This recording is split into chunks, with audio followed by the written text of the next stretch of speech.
aussi que cet ouvrage pourrait être l'évangile de Barnabé, un texte dans lequel Jésus citerait l'avènement du prophète Mahomet. Quoi qu'il en soit, le manuscrit a été placé sous haute protection. Il serait estimé à plus de 17 millions d'euros. Cette Bible soutient que Jésus n'a pas été crucifié, le Vatican est sidéré. Cette Bible a été découverte et gardée secrète, en 2000 et contient l'évangile de Barnabé, un disciple du Christ, qui soutient que Jésus n'a pas été crucifié, qu'il n'était pas le Fils de Dieu, mais bien un prophète. Cette Bible soutient aussi que l'apôtre Paul est appelé l'imposteur, que Jésus a fait son ascension tout en restant vivant et que c'est Judas Iscariote qui a été crucifié à sa place. Authenticité selon les rapports, les experts et les autorités religieuses, à Téhéran, insistent sur le fait que le livre est un original. Il est écrit avec des lettres dorées, sur du cuir relié et il est écrit dans la langue araméenne, qui était la langue parlée par Jésus. Le texte principal maintient une vision similaire à celle de l'islam, contredisant les enseignements du Nouveau Testament de la chrétienté. Jésus a aussi prédit la venue du prophète Mahomet, qui a fondé l'islam, 700 ans plus tard.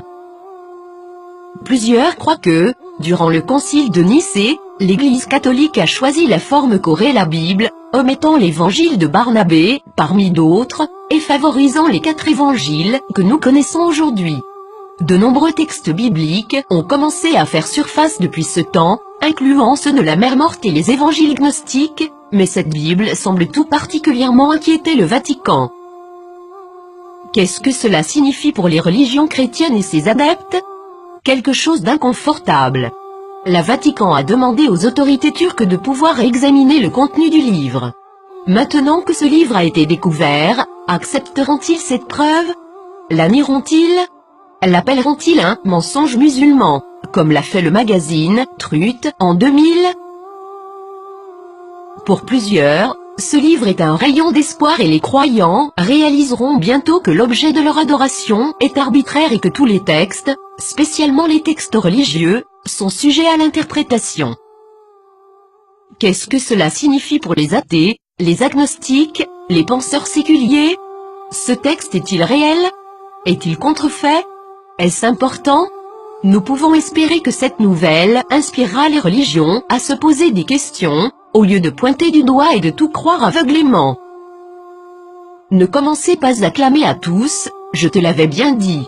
Le plus grand danger de la foi se présente lorsque les gens croient ce qu'ils veulent croire, défendant cette croyance malgré toutes les preuves du contraire, spécialement si les preuves apportées révolutionnent les bases de cette croyance. Et le grand coupable, dans tout cela, est le piège de l'ego, rejeter, critiquer les autres parce qu'ils ne sont pas comme vous. Durant des siècles, la défense de la foi aveugle a mené les nations à la guerre, à la violence, à la discrimination, à l'esclavage et à une société d'automates, et tout cela a été justifié par des mensonges.